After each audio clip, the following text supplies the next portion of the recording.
కృప వెంబడి కృపనిచ్చిన దేవా, సమృద్ధి కృపనిచ్చితివే.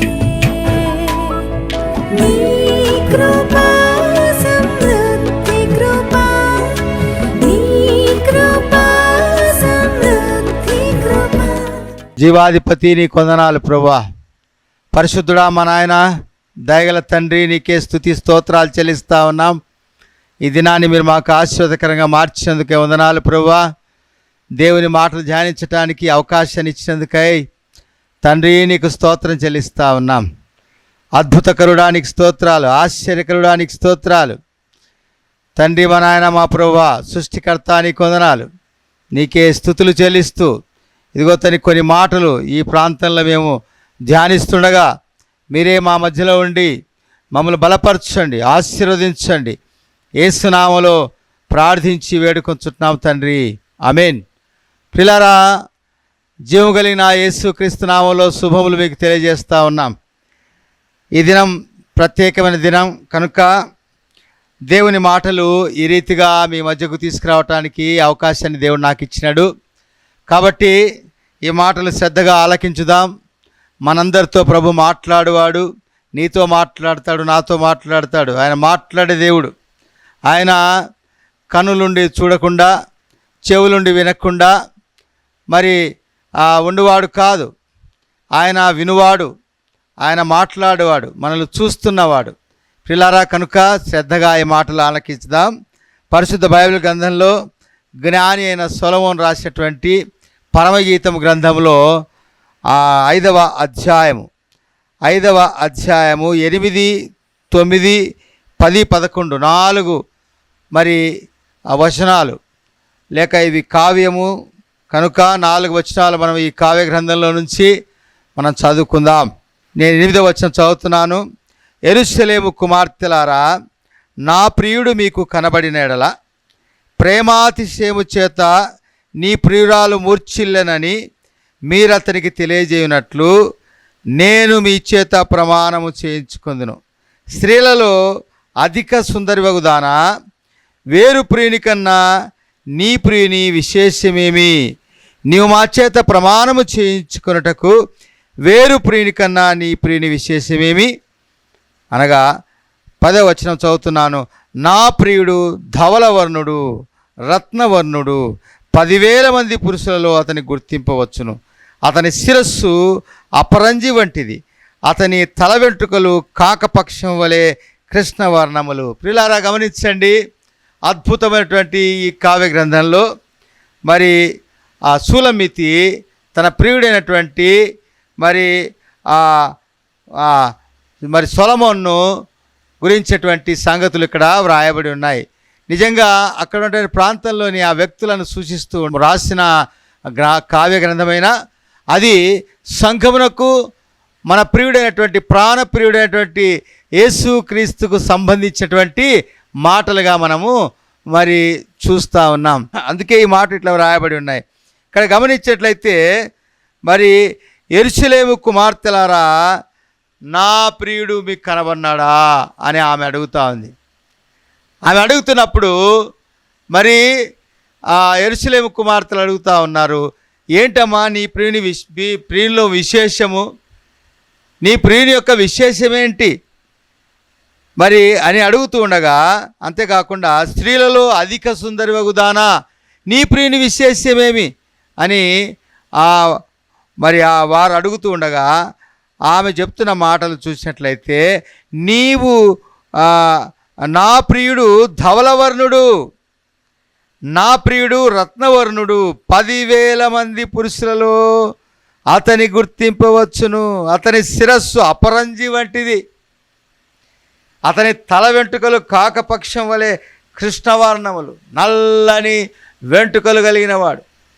ఆయన ధవలవర్ణుడు, అలాగనే రత్నవర్ణుడు. పిల్లారా, అద్భుతమైనటువంటి ఈ మాటలు ప్రభువైన యేసుక్రీస్తుల వారి గురించి వ్రాస్తూ ఉన్నాడు. ప్రభువైన యేసుక్రీస్తుల వారి గురించి సూచిస్తూ ఉన్నాడు. అదేంటంటే మరి స్త్రీలలో అధిక సుందరివగుదానా అని ఆమెను వర్ణిస్తున్నటువంటి మాటలు చూసినప్పుడు అది సంఘమునకు గుర్తుగా ఉండగా, అంతేకాకుండా ప్రాణప్రియుడైనటువంటి యేసుక్రీస్తు ప్రభుల వారు సంఘం కొరకు ఆయన వస్తూ ఉండగా ఈమె ఆయనను వెదుగుతూ ఆయన కొరకు ఎదురు చూస్తూ ఉన్నటువంటి సంఘముగా ఇక్కడ మనకు ఈ సందర్భాన్ని సూచిస్తూ ఉన్నాడు. ప్రియులారా, జ్ఞాని అయిన సొలొమోను రచించినటువంటి ఈ కావ్య గ్రంథము అద్భుతమైనటువంటి గ్రంథం. నిజంగా ఈ టైటిల్ చూసిన ఈ గ్రంథం యొక్క మరి పుస్తకం యొక్క టైటిల్ చూసినప్పుడే పరమగీతము అని రాయాలి. పరలోకపు గీతం, ఈ లోకంది కాదు, పరలోకంలో మనము పాడుకునే గీతం.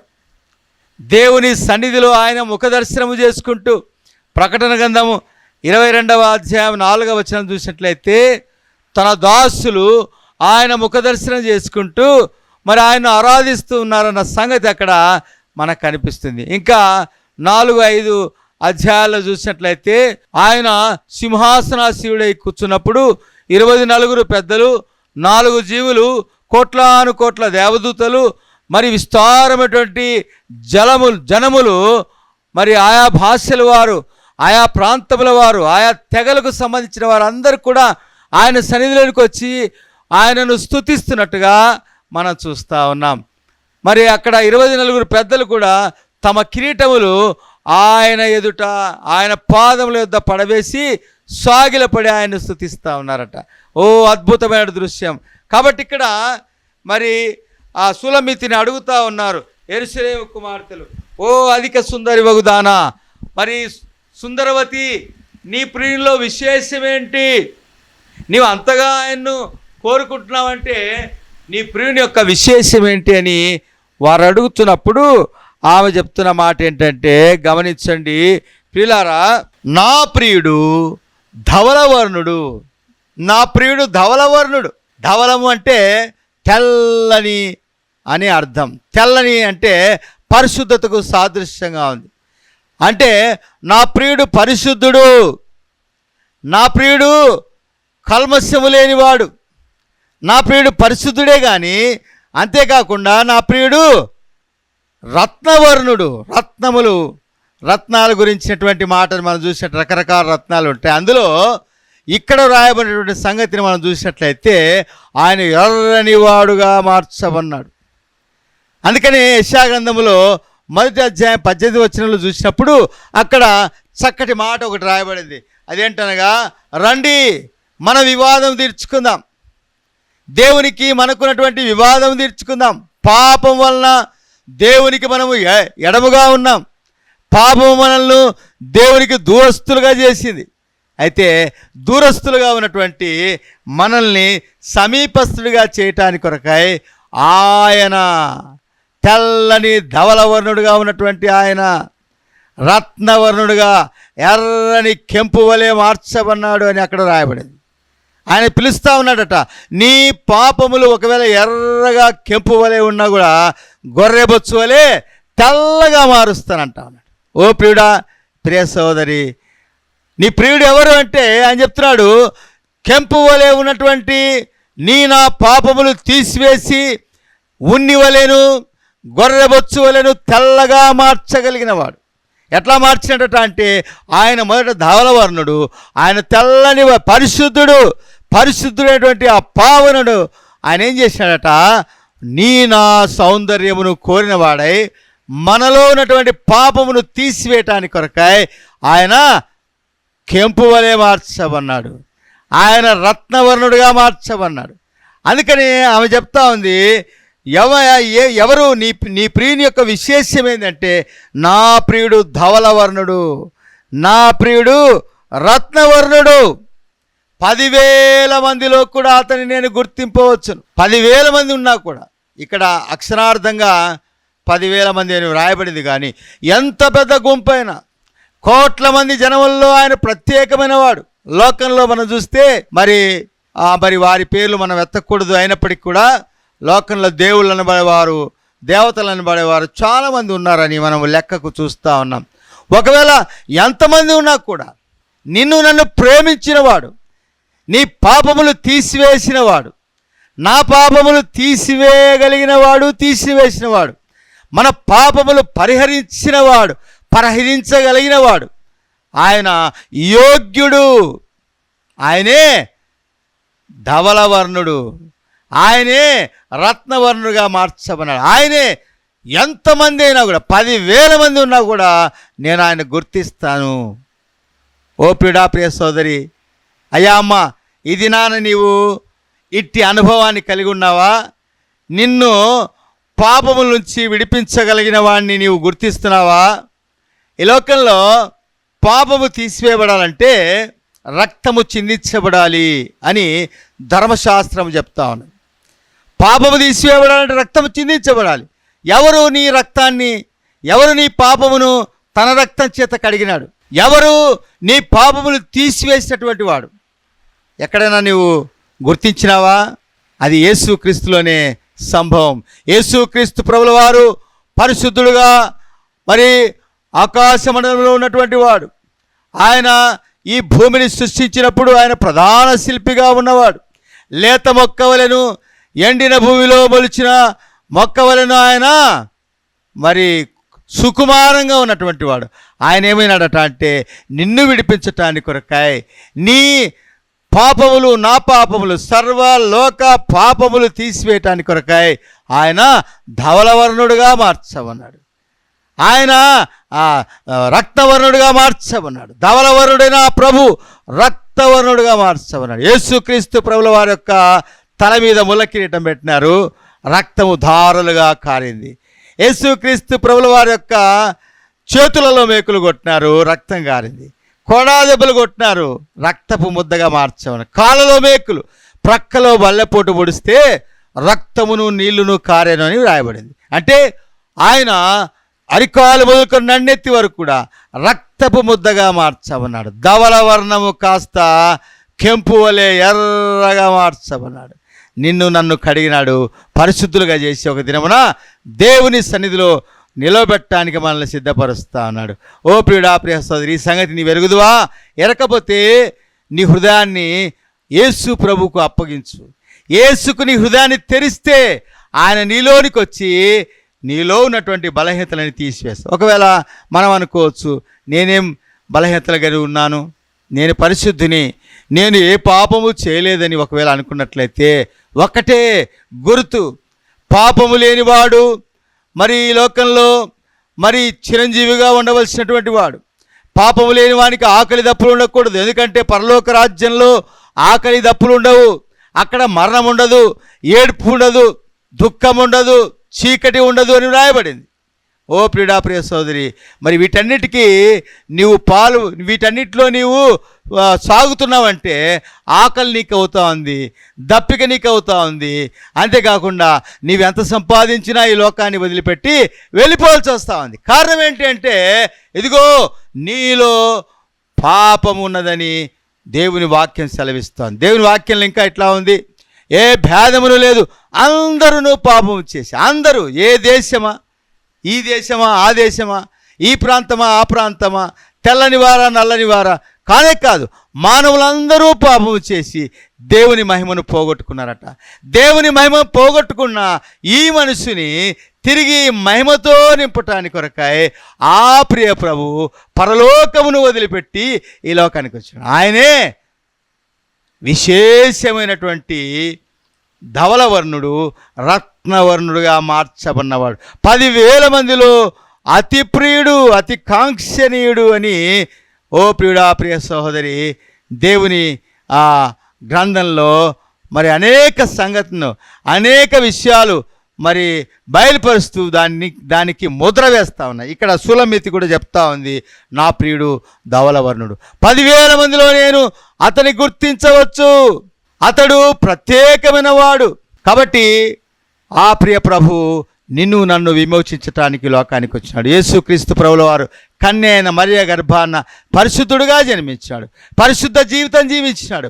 33.5 సంవత్సరం ఈ లోకంలో పరిశుద్ధుడుగా ఉండి నిండు యవనములో సర్వ మానవాళి పాపమును పరిహరించడానికి కొరకై ఈ భూమండలం మీద మధ్యస్థానమైనటువంటి ఆ యెరూషలేములో ఆకాశమునకును భూమికి మధ్యలో వేలాడగొట్టబడ్డాడు. ఎందుకో తెలుసా?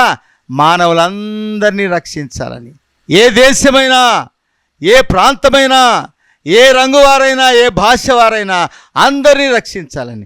17వ అధ్యాయం 30వ వచనంలో ఏం రాయబడిందంటే, ఆ జ్ఞాన కాలములను దేవుడు చూచి చూడక ఉండెను గాని ఇప్పుడైతే అందరూ అంతటా మారు మనస్సు పొందవలనని మనుషులకు దేవుడు ఆజ్ఞాపిస్తా ఉన్నాడు. ఎందుకనగా తాను నియమించిన మనుషుని చేత ఒక దినమున మరి సమస్త శరీరులకు ఆయన తీర్పు తీర్చబోతా ఉన్నాడు.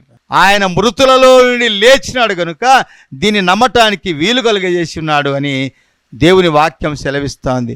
ఓ ప్రియ సోదరి, ధవలవర్ణుడైన ఆ ప్రియ ప్రభువు రత్నవర్ణుడిగా మార్చబడి చనిపోయి పాతిపెట్టబడి పునరుత్థానుడై 3వ దినమున లేచినాడు.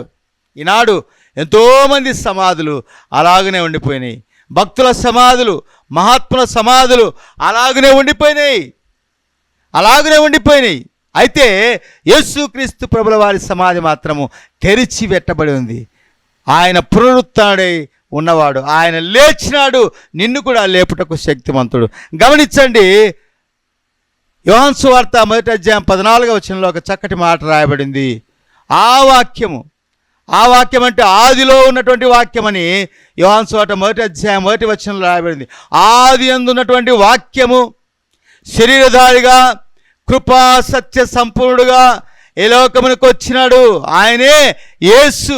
ఆ వాక్యము శరీరధారి అయి కృపా సత్య సంపూర్ణుడుగా మన మధ్య నివసించెను. తండ్రి వలన కలిగిన అద్వితీయ కుమారుని మహిమ వలె మనం ఆయన మహిమను కనుగొంటిమి. చూడండి, పాపము చేత మహిమను పోగొట్టుకున్న ఆ మనుష్యుడు యేసుక్రీస్తు ప్రభుల వారు ఆదిలో ఉన్నటువంటి ఆ దేవుడు మనుష్యుడిగా అవతరించడం ద్వారా దేవుని యొక్క మహిమను మనం కనుగొన్నామట. దేవుని మహిమను కనుగొనటానికి ఈ అవకాశాన్ని దేవుడు మనకి ఇచ్చినాడు. అద్భుతమైనటువంటి ఆ విషయాన్ని ప్రభువు మనకు జ్ఞాపకం చేస్తూ ఉన్నాడు. తండ్రి యొక్క మహిమను మనము చూడటానికి అవకాశం కలిగింది. కనుకనే ఇక్కడ సులమతి చెప్తా ఉంది, నా ప్రియుడు ధవలవర్ణుడు, నా ప్రియుడు రత్నవర్ణుడు, 10,000 మందిలో నేను అతన్ని గుర్తించగలుగుతాను. కాబట్టి ఇక్కడ రాయబడిన మాట, ఆయన దేవుని యొక్క మహిమను తీసుకుని వచ్చినటువంటి వాడు నిన్ను మహిమతో నింపటానికి ఇష్టపడతా ఉన్నాడు. ఇంకొక మాటను చూసినట్లయితే, ఆయన సిలువకు ఎక్కడానికి ముందుగా పిలాతు అన్నటువంటి అధిపతి ఆయనను పరీక్షిస్తూ ఉన్నాడు. ఆయనకు శిక్ష వేయటానికి ఆయన ఎదుటికి తీసుకొచ్చినప్పుడు శాస్త్రులు పరిచయులు ఆయన పట్టుకొని ఆయన దగ్గర తీసిపోతే పిలాతు అంటా ఉన్నాడు, ఈ మనుషుల్లో ఏ పాపము నాకు కనబడలేదు, ఈ మనిషిలో ఏ దోషము నాకు కనబడలేదు, ఇదిగో ఈ మనిషిని ఒకసారి చూడండి అంటా ఉన్నాడు. ఓ ప్రియ సోదరి, పాపము లేని దైవ మానవుడు నీ కోసము నా కోసం పాపముగా చేయమన్నాడు. అంతేకాకుండా హెబ్రీయులకు రాసిన పత్రికలో చూసినట్లయితే అద్భుతమైన మాటలు అక్కడ రాయబడి ఉన్నాయి. అక్కడ ఆయన మనకు మన మన మన మన విషయమై ఆయన ప్రధాన యాజకుడుగా, హెబ్రీయులకు రాసిన పత్రిక 2వ అధ్యాయం 10వ వచనంలో, ఎవని నిమిత్తము సమస్తమునయో, ఎవరి వలన సమస్తము కలుగుతున్నవో ఆయన అనేకులైన కుమారులను మహిమకు తెచ్చుచుండగా వారి రక్షణను శ్రమల ద్వారా సంపూర్ణిగా చేయుటకు ఆయన తగినవాడు, ఆయన యోగ్యుడు, ఆయన మాత్రమే పాపములను క్షమించటానికి అధికారము కలిగినవాడు. ఒకసారి పక్షవాయువు కలిగిన వాడిని యేసు దగ్గరికి తీసుకొచ్చారట. ఎట్లా తీసుకొచ్చారంటే, యేసు ప్రభుల వారు బోధిస్తూ ఉన్నారు. ఆయన పరలోక సంగతులు మాట్లాడుతున్నప్పుడు ఇంటి వాకిట కూడా స్థలం లేకుండా బాగా నిండిపోయినప్పుడు పక్షవాయువు కలిగిన వాడిని స్వస్థపరచాలని ఆ కప్పు విప్పి పైనుంచే కిందికి దించారట. ఆయన ఉన్న చోటికి కప్పు విప్పి మంచముతో పాటు దించితే ప్రభు ఏమన్నాడంటే, నా కుమారుడా నీ పాపములు క్షమించబడి ఉన్నాయి అన్నాడట. అనగానే వారు అనుకున్నారు, పాపాలు క్షమించడానికి ఈయనెవరు, ఏదో స్వస్థపరుస్తాడని వచ్చినాం కానీ పాపములు దేవుడు కదా క్షమించేది అంటే, ఆయన అన్నాడు, పాపములు క్షమించుటకు మనుష్య కుమారునికి అధికారం కలదు. పాపములు క్షమించబడి ఉన్నాయి అనటానికి, అంతేకాకుండా నీవు లేచి నీ పరిపెత్తుకొని వెళ్ళు అనటానికి నాకు అధికారం ఉందని ఆ రోగిని, పక్షవాయువు అనేక సంవత్సరాలుగా పక్షవాయువుతో పడినటువంటి రోగిని నలుగురు మోసుకుని రాగా ఆ రోగితో అంటా ఉన్నాడు, నీ పాపములకు క్షమించబడిన కుమారుడా, నువ్వు లేచి నీ పరిపెత్తుకుని నడు అంటే అతను తన మంచం ఎత్తుకుని తానే బయటికి పోయినాడట. ఓ ప్రియుడా, ప్రియ సోదరి, ఆయన పాపములు క్షమించటానికి ఆయన యోగ్యుడు, తగినవాడు.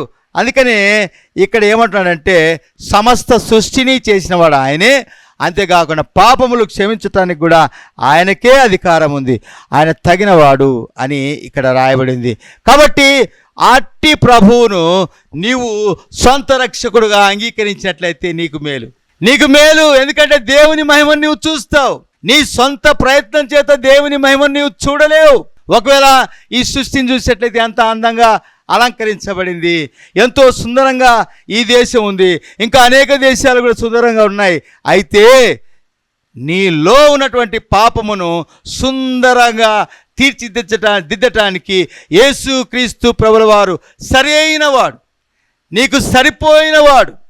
కాబట్టి అలాంటి ప్రభును నీ జీవితంలో నీవు చేర్చుకోవాలి. ఏం చేయాలి నీవంటే ఆయనకు నీ హృదయాన్ని ఇవ్వాలి. ఆయన అంటున్నాడు కదా, నా కుమారుడా, నీ హృదయం నాకేమో, నేను దాన్ని కడుక్కుంటానంటా ఉన్నాడు. నీవు కేవలము ప్రభువా నా హృదయంలోనికి రా, అంధకారంగా ఉన్నటువంటి నా జీవితాన్ని వెలిగించు, ఎర్రగా పాపము చేత నింపబడినటువంటి నా జీవితాన్ని తెల్లగా మార్చు, శుద్ధునిగా చేయి, పరిశుద్ధునిగా చేయి, నా పాపములు క్షమించు, నా రోగములు తీసివేయి, నా ఆకలి దప్పులు తీసివేయి, నేను మరి పరలోక సంబంధిగా దేవుని యొక్క మహిమను చూసినట్లుగా నన్ను చేయంటే ఆయన నిన్ను అలాగూ నడిపించడానికి శక్తిమంతుడు.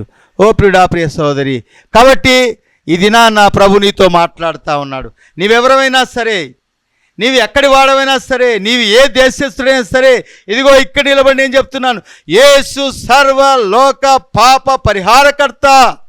ఆయన నిన్ను రక్షించటానికి శక్తిమంతుడు, నిన్ను విడిపించటానికి శక్తిమంతుడు.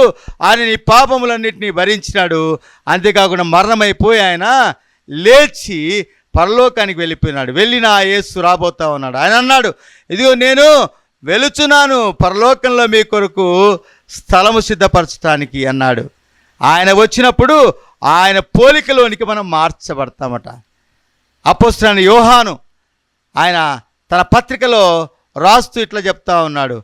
మరి మొదటి పత్రిక 3వ అధ్యాయం 1-2 వచనాలు చూసినట్లయితే, ఇప్పుడు మనము దేవుని పిల్లలమే, ఇక ముందు ఏమవుదుమో మనకు తెలియదు, కానీ ఆయన ప్రత్యక్షమైనప్పుడు ఆయన ఉన్నట్టుగానే ఆయనను పోలి ఉందుము అన్నాడు. ఓ ప్రియుడా, ప్రియ సోదరి, ఆయన పోలికలోనికి అంటే మరణములో నుండి కుళ్ళిపోయినటువంటి ఈ ఎముకలు, ఈ శరీరము, మట్టి అయినటువంటి శరీరము మహిమ శరీరము దాల్చి మహిమలోనికి మనల్ని తీసుకెళ్తాం. ఇప్పుడు ఈనాడు ఎంతోమంది ఎన్నో దాన ధర్మాలు, పూజలు, ఎన్నో వ్రతములు ఎందుకు వస్తున్నారంటే పరలోక రాజ్యంలో, మోక్ష రాజ్యంలో ఉండాలి, దేవుడు ఉండే స్థానంలోనే ఉండాలి, దేవునిలో ఐక్యమైపోవాలి. దీని కొరకై ప్రయాసపడతాం. అయితే పాపము నీలో ఉన్నంత వరకు దేవునితో సంబంధము కుదరదు.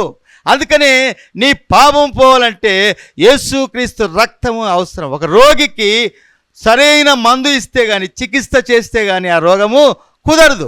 రోగము కుదరకపోతే మరణమే. దేవుని వాక్యం కూడా చెప్తా ఉంది, ఏ భేదము లేదు, అందరూ పాపము చేసి దేవుని మహిమను పోగొట్టుకున్నారంటూనే పాపం వలన వచ్చు జీతం మరణం అంటా ఉన్నాడు.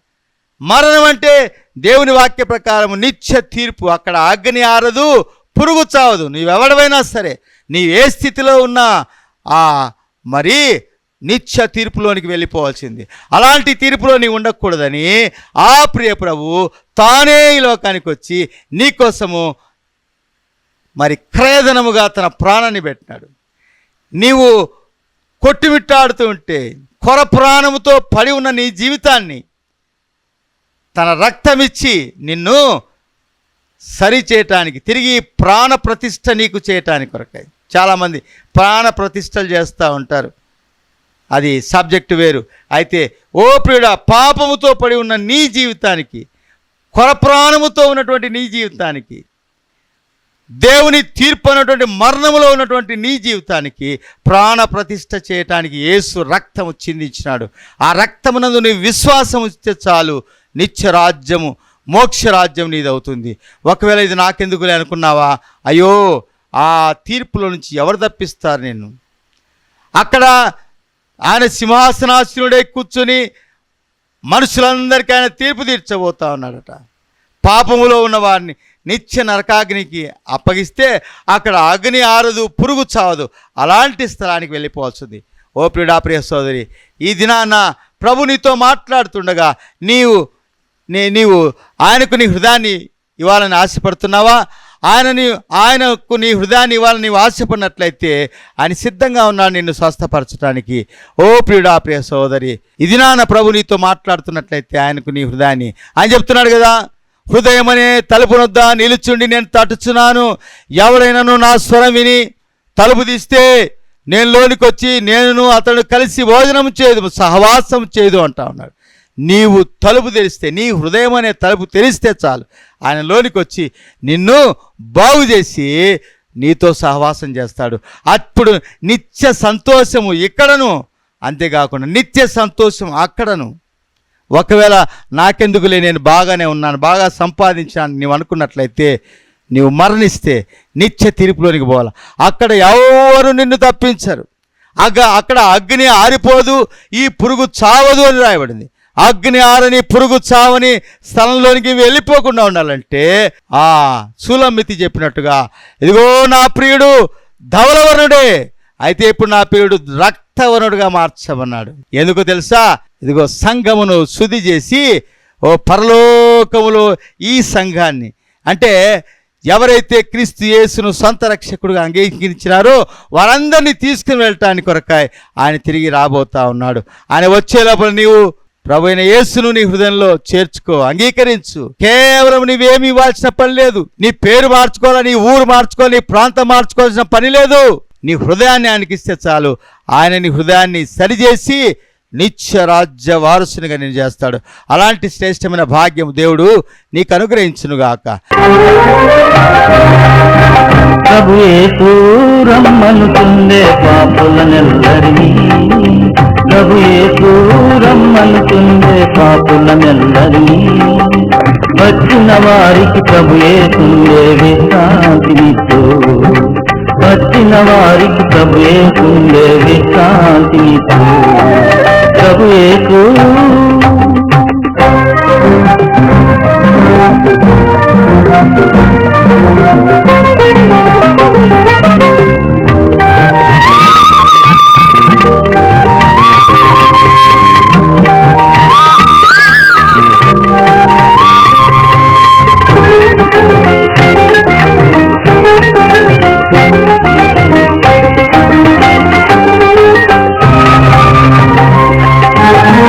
లోకములో మానవులెల్లా ఘోర పాపములు చేసి, లోకములో మానవులెల్లా ఘోర పాపములు చేసి దేవుని మహిమకు దూరమైపోయి, దేవుని మహిమకు దూరమైపోయి, మానవుల నీతి క్రియలు మురికి తేలికలే, మానవుల నీతి క్రియలు మురికి తేలికలే. ప్రార్థన చేస్తాం. ప్రేమగల మా నాయన, ఇది నాన్న తండ్రి, మా నాయన ఈ ప్రాంతంలో నిలబడి నాయన దేవుని మాటలు, నీ మాటలు మమ్మల్ని విడిపించటానికి కొరకై కల్వరి శిలువలో అప్పచెప్పుకున్న నిన్ను, మరణములో నుంచి పునరుత్థానుడై మరణమును జయించి లేచినటువంటి నిన్ను ప్రకటించుకోవటానికి మాకు ఇచ్చిన అవకాశాన్ని బట్టి స్తోత్రాలయ్యా. ఎంతోమంది ఈ మాటలు విన్నారు, వింటూ ఉన్నారు, వినబోతున్నారు. వారందరినీ మీరు దీవించండి, ఆశీర్వదించండి, గొప్ప రక్షణకు పాత్రగా చేయండి. నిత్య సమాధానము, సంతోషం వారికి అనుగ్రహించండి. ఓ దేవా, మా తండ్రి, మీరే కార్యం జరిగించి మహిమ పొందమని. ఓ దేవా, ఇది మాకు కాదులేని ఎవరైనా అనుకుంటున్నట్టయితే వారి హృదయాన్ని తాకండి ప్రభా. అవును కదా అని ఒప్పుకున్న వారిని పట్టుకోనండి, వారి చేయి పట్టుకొని రక్షించండి నాయన. ఎవరు రక్షిస్తారు నాయన పాపం నుంచి? డబ్బు రక్షించదు, కులము, మతము, ప్రాంతము రక్షించదు కదా. కాబట్టి యేసు నీవే రక్షకుడు, విమోచకుడు. దేవా, రక్షించి మీ నామానికి మాయం తెచ్చుకోండి. యేసు నామములో ప్రార్థించి వేడుకొంచుతున్నాం తండ్రి, ఆమేన్.